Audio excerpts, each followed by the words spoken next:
Assalamualaikum warahmatullahi wabarakatuh. Saya Fatahur Rahman Mubarok, NIM 2020-53083. Pada kesempatan kali ini, saya akan membahas sebuah materi, yaitu tentang audit sistem informasi berbasis komputer. Yang pertama, ada sifat pemeriksaan. Nah, di sini, Asosiasi Akuntansi Amerika mendefinisikan auditing sebagai berikut. Auditing adalah sebuah proses sistematis untuk secara objektif mendapatkan dan mengevaluasi bukti mengenai pernyataan perihal tindakan dan transaksi bernilai ekonomi. Untuk memastikan tingkat kesesuaian antara pernyataan tersebut dengan kriteria yang telah ditetapkan, serta mengomunikasikan hasil-hasilnya pada para pemakai yang berkepentingan. Oke, sifat yang kedua, auditing membutuhkan pendekatan langkah per langkah yang dibentuk dengan perencanaan teliti serta pemilihan dan pelaksanaan teknik yang tepat dan dengan hati-hati. Keterlibatan audit yaitu tentang mengumpulkan, meninjau, dan juga mendokumentasikan bukti audit. Standar-standar audit secara internal. Nah, berdasarkan According Institute of Internal Auditor atau IIA, tujuan dari audit internal adalah untuk mengevaluasi kecukupan dan keefektivitas sistem pengendalian internal perusahaan. Juga menetapkan keluasan dari pelaksanaan tanggung jawab yang benar-benar dilakukan. Nah, kelima standar lingkup audit IIA memberikan garis besar atas tanggung jawab auditor internal. Yang pertama, melakukan tinjauan atas keandalan dan integritas informasi operasional dan keuangan, serta bagaimana hal tersebut diidentifikasi, diukur, diklasifikasi, dan juga dilaporkan. Yang kedua, menetapkan apakah sistem telah didesain untuk sesuai dengan kebijakan operasional dan pelaporan, perencanaan prosedur hukum, dan peraturan yang berlaku saat ini. Yang ketiga, melakukan tinjauan mengenai bagaimana aset dijaga dan memverifikasi keberadaan aset tersebut. Yang keempat, mempelajari sumber daya perusahaan untuk menetapkan seberapa efektif dan efisien mereka digunakan. Yang kelima, melakukan tinjauan atas operasional dan program perusahaan untuk menetapkan apakah mereka telah dilaksanakan sesuai rencana dan apakah mereka dapat memenuhi tujuan-tujuan mereka. Jenis-jenis kegiatan audit internal. Terdapat 3 jenis audit yang biasanya dilakukan. Yang pertama adalah audit keuangan, yang kedua audit sistem informasi, yang ketiga audit operasional atau manajemen. Jenis-jenis kegiatan audit internal. Nah, audit keuangan seperti yang ada 3 tadi. Yang pertama ada audit keuangan, yaitu memeriksa keandalan dan integritas catatan-catatan akuntansi, baik informasi keuangan dan juga operasional. Yang kedua ada audit sistem informasi, yaitu melakukan tinjauan atas pengendalian CEI untuk menilai kesesuaiannya dengan kebijakan dan prosedur pengendalian serta efektivitas dalam menjaga aset perusahaan. Oke. Nah, yang terakhir ada audit operasional atau manajemen, berkaitan dengan penggunaan secara ekonomis dan juga efisiensi sumber daya, serta pencapaian sasaran dan tujuan yang telah ditetapkan. Tinjauan menyeluruh proses audit. Seluruh audit menggunakan urutan kegiatan yang hampir sama hingga dapat dibagi ke dalam 4 langkah. Yang pertama yaitu merencanakan audit, yang kedua mengumpulkan bukti audit, yang ketiga mengevaluasi bukti audit, yang keempat mengkomunikasikan hasil audit. Nah, tinjauan menyeluruh proses audit. Di sini ada merencanakan audit, tetapkan lingkup dan tujuan, organisasi tim audit, kembangkan pengetahuan mengenai operasional bisnis, tinjauan hasil audit sebelumnya, identifikasi faktor-faktor resiko, dan yang terakhir siapkan program audit.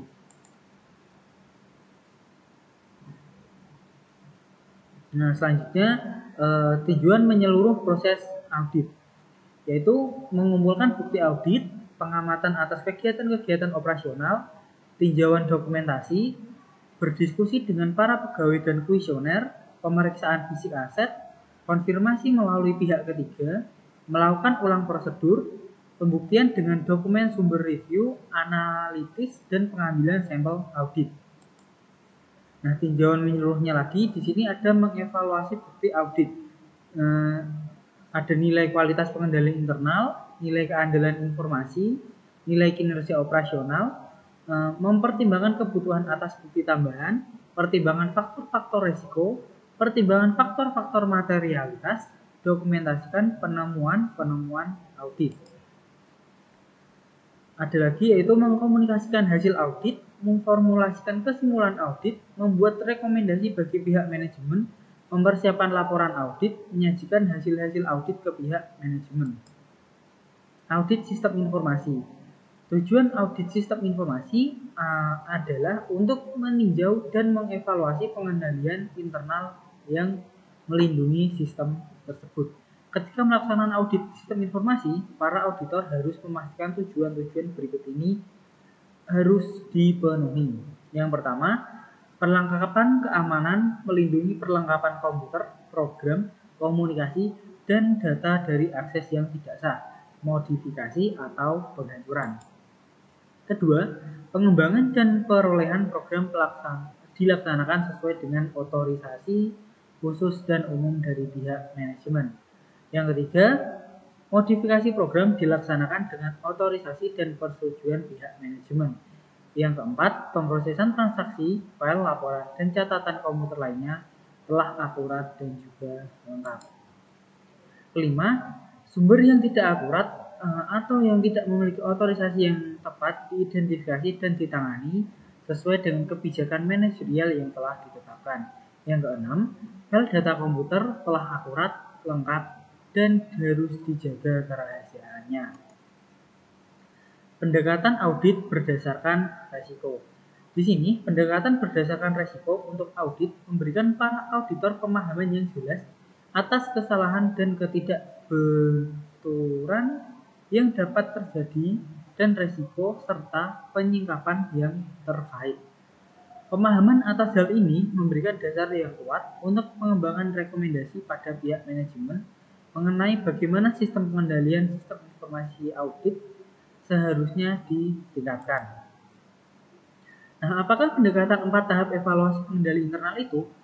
Di sini yang pertama yaitu menentukan ancaman-ancaman yang dihadapi oleh SIA. Yang kedua ada mengidentifikasi prosedur pengendalian yang diimplementasikan untuk meminimalkan setiap ancaman dengan mencegah atau mendeteksi kesalahan dan ketidakberaturan. Yang ketiga, evaluasi prosedur pengendalian. Yang keempat, evaluasi kelemahan, kesalahan, dan ketidakberaturan yang tidak terungkap oleh prosedur pengendalian. Kerangka untuk audit keamanan komputer ini tujuan pertama, jenis-jenis kesalahan dan penipuan. Nah, di sini ada pencurian atau kerusakan yang tidak disengaja atas hardware dan juga file, kehilangan pencurian atau akses tidak sah ke program, file data, dan sumber daya sistem lainnya.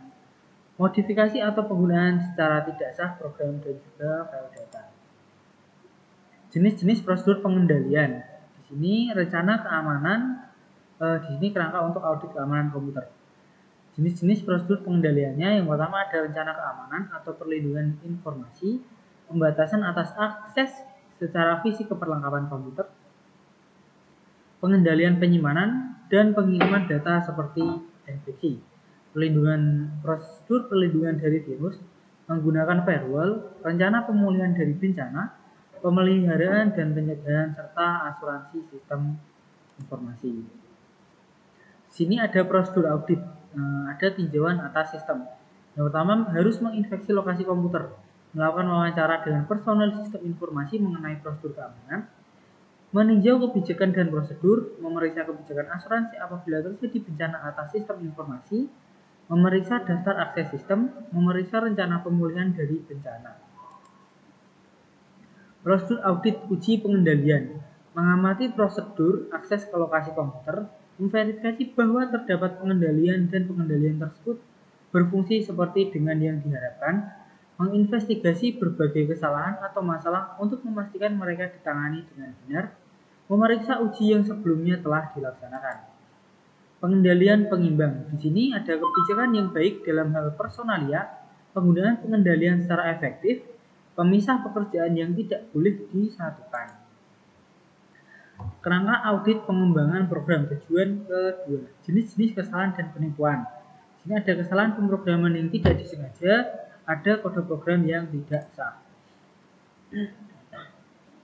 Di sini ada jenis-jenis prosedur pengendalian, yaitu yang pertama ada otorisasi manajemen atas pengembangan program dan persetujuannya untuk spesifikasi pemrograman, persetujuan pemakaian atas spesifikasi program, pengujian keseluruhan atas program yang baru, pengujian penerimaan oleh pemakai, dan dokumentasi sistem yang lengkap. Prosedur audit, tinjauan atas sistem, tinjauan independen dan bersama atas proses pengembangan sistem, tinjauan prosedur dan kebijakan, pengembangan atau perolehan sistem, tinjauan otorisasi sistem dan prosedur persetujuannya, tinjauan atas standar evaluasi pemrograman, tinjauan atas standar dokumentasi program, tinjauan atas dasar pengujian program dan prosedur persetujuan pengujian.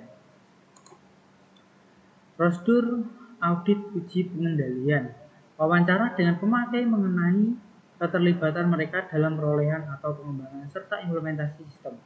Tinjauan atas notulen, rapat tim pengembangan untuk mendapatkan bukti keterlibatan. Memverifikasi poin-poin penting penolakan manajemen dan memakai dalam proses pengembangan. Tinjauan atas spesifikasi pengujian, data uji, dan hasil pengujian sistem. Pengendalian pengimbang, pengendalian proses yang kokoh atau kuat, pemrosesan secara independen, dan data uji oleh auditor. Jenis-jenis kesalahan dan penipuan pada kerangka audit prosedur modifikasi program. Tujuan 3. Di sini ada kesalahan pemrograman yang tidak disengaja dan juga ada kode program yang tidak sah. Jenis-jenis prosedur pengendalian, daftar berbagai komponen program yang akan dimodifikasi, otorisasi dan persetujuan pihak manajemen atas modifikasi program, persetujuan pemakai atas perubahan spesifikasi program, pengujian keseluruhan atas perubahan program termasuk uji penerimaan pemakai. Prosedur audit, tinjauan atas sistem, tinjauan kebijakan, standar dan prosedur modifikasi program, tinjauan standar dokumentasi untuk memodifikasi program, tinjauan pengujian modifikasi program, serta uji prosedur pemberian persetujuan. Diskusikan kebijakan dan prosedur modifikasi program dengan pihak manajemen, pemakai sistem, dan juga personil sistem informasi. Nah, di sini selanjutnya ada prosedur audit, yaitu uji pengendalian. Pertama, harus memverifikasi pemakai dan persetujuan manajemen sistem informasi atas perubahan program, verifikasi pemakai mengenai keterlibatan dalam perencanaan dan implementasi sistem, memverifikasi poin-poin penting penolakan manajemen dan pemakai dalam proses pengembangan, tinjauan atas notulen rapat tim pengembangan untuk mendapatkan bukti keterlibatan, tinjauan atas spesifikasi penguji, data uji, dan hasil dari pengujian sistem. Pengendalian pengimbang, pengendalian proses yang bagus, uji audit independen untuk perubahan program yang tidak sah atau yang salah. Sini ada kerangka untuk melakukan audit pengendalian pemrosesan komputer. Tujuan keempat. Yang pertama, jenis-jenis kesalahan dan penipuan. Nah, dalam jenis kesalahan dan penipuan ini ada kegagalan untuk mendeteksi input data yang salah, tidak lengkap, atau tidak sah. Ada kegagalan untuk memperbaiki kesalahan yang ditandai oleh prosedur edit data yang dengan tepat. Nah, selanjutnya masuknya kesalahan dalam file atau database selama pembaruan. Jenis-jenis prosedur pengendalian. Ini rutinitas edit data komputer menggunakan dengan benar label file eksternal dan internal, prosedur perbaikan kesalahan yang efektif, daftar dan ringkasan perubahan file yang disiapkan untuk tinjauan atas departemen pemakai. Prosedur audit, tinjauan sistem, meninjau dokumentasi administratif untuk standar pengendalian pemrosesan, mengamati operasional komputer dan fungsi pengendalian data, meninjau salinan daftar kesalahan, laporan jumlah total batch, dan daftar perubahan file. Kerangka untuk melakukan audit pemrosesan. Tujuan keempat, prosedur audit, masih ada uji pengendalian, mengevaluasi kecukupan dan kelengkapan pengendalian edit data, memverifikasi kepatuhan pada proses pengendalian pemrosesan dengan cara mengamati operasional komputer dan fungsi pengendalian data, menelusuri pengaturan sampel kesalahan yang ditandai oleh rutinitas audit data untuk memastikan adanya penanganan yang tepat. mengawasi sistem pemrosesan online dengan menggunakan teknik audit bersamaan. Pengendalian pengimbang, pengendalian yang kokoh terhadap pemakai, serta pengendalian data sumber yang efektif. Kerangka audit pengendalian data sumber. Tujuan 5. Jenis-jenis kesalahan dan penipuan. Data sumber yang tidak akurat, data sumber yang tidak sah. Jenis-jenis prosedur pengendaliannya, otorisasi pemakaian atas input sumber data, penanganan input data sumber secara efektif oleh personil pengendalian data, mendaftar penerimaan perpindahan pemrosesan input data sumber, penggunaan dokumen yang dikirim kembali. Prosedur audit tinjauan sistem, meninjau dokumentasi administratif atas standar pengendalian data sumber, mendokumentasikan pengendalian data sumber akurasi dengan menggunakan sebuah matriks, pengendalian input, meninjau dokumentasi sistem akurasi untuk mengidentifikasi isi data sumber dan langkah pemrosesan, serta pengendalian data sumber tertentu yang digunakan. Prosedur audit uji pengendalian, mengamati dan mengevaluasi jalannya Departemen Pengendalian Data dan prosedur pengendalian data tertentu, merekonsiliasi sebuah sampel jumlah total base dan menindaklanjuti penyimpangan. Menindaklanjuti penyimpangan. Memeriksa beberapa sampel data sumber akuntansi dalam hal keberadaan otorisasi yang memadai.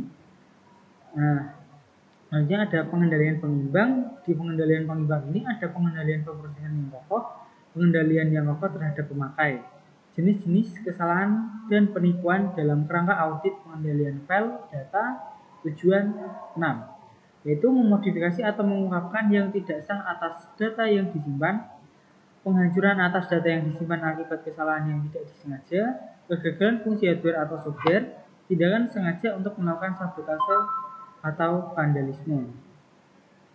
Jenis-jenis prosedur pengendalian. Ada pengendalian pembaruan bersamaan, penggunaan yang sesuai atas label file dan mekanisme write protection, penggunaan software perlindungan virus. Prosedur audit tinjauan sistem. Yang pertama, memeriksa rencana pemulihan dari bencana. Kedua, mendiskusikan prosedur pengendalian file data dengan para manajer dan operator sistem. Yang ketiga, meninjau kebijakan dan prosedur akses logika. Yang keempat, meninjau dokumentasi atas fungsi-fungsi operasional perpustakaan file. Prosedur audit uji pengendalian. Pertama, mengamati dan mengevaluasi operasional perpustakaan file, meninjau serta pemberian dan memodifikasi password, mengamati persiapan dan penyimpanan di luar lokasi kantor dari file cadangan, merekonsiliasi jumlah total file utama dengan jumlah total pengendalian yang diproses secara terpisah. Pengendalian pengimbang, pengendalian keamanan komputer secara efektif, pengendalian pemakai yang kokoh, pengendalian pemrosesan yang kokoh. Software komputer. Beberapa program komputer yang disebut dalam Computer Audit Software atau CES atau Generalist Audit Software atau GES telah dibuat secara khusus untuk auditor. CES adalah program komputer yang berdasarkan spesifikasi dari auditor, menghasilkan program yang melaksanakan fungsi-fungsi audit. Perbaikan software komputer. Nah, langkah pertama auditor adalah menentukan tujuan audit, mempelajari file serta database yang akan diaudit, merancang laporan audit, dan menetapkan bagaimana cara menghasilkannya. Informasi ini akan dicatat dalam lembar spesifikasi dan dimasukkan ke dalam audit melalui program input data. Program ini membuat catatan spesifikasi yang digunakan CES untuk menghasilkan satu atau lebih program audit. Program audit memproses file-file sumber dan melaksanakan operasional audit yang dibutuhkan untuk menghasilkan laporan audit yang telah ditentukan. Fungsi umum software audit komputer. Ada pemformatan ulang, manipulasi file, perhitungan, pemilihan data, analisis data, pemrosesan file, statistik, dan pembuatan laporan. Audit operasional atas suatu SIA. Berbagai teknik dan prosedur digunakan dalam audit operasional hampir sama dengan yang diterapkan dalam audit sistem informasi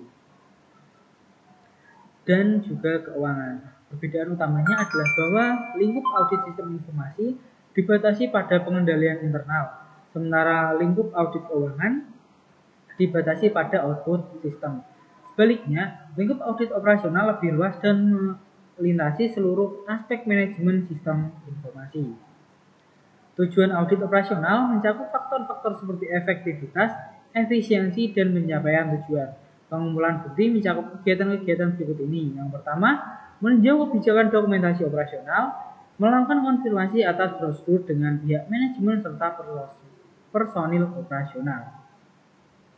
Prosedur pengumpulan bukti, yaitu mengamati fungsi-fungsi dan kegiatan operasional, memeriksa rencana dan laporan keuangan serta operasional, menguji akurasi informasi operasional, menguji pengendalian. Nah, sekian materi yang dapat saya sampaikan untuk kali ini. Untuk materi selanjutnya akan saya sampaikan pada video berikut. Terima kasih, saya tutup. Wassalamualaikum warahmatullahi wabarakatuh.